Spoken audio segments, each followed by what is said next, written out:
Assalamu Walaikum. Hello friends, how are you? Welcome back to my another video.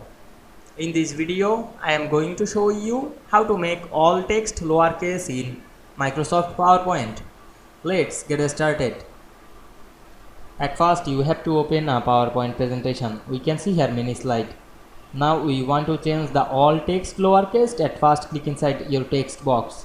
Then select your text. You can select this text manually. Click and drag on your mouse, otherwise using the keyboard shortcut key press Ctrl A on your keyboard.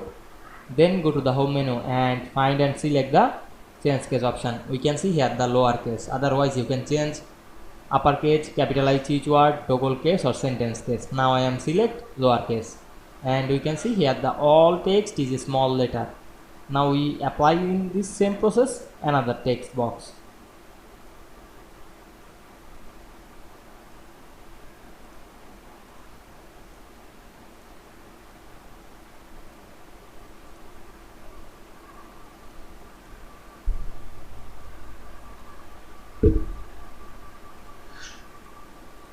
Now we can see we make all text lowercase very easily. I hope you enjoyed the video.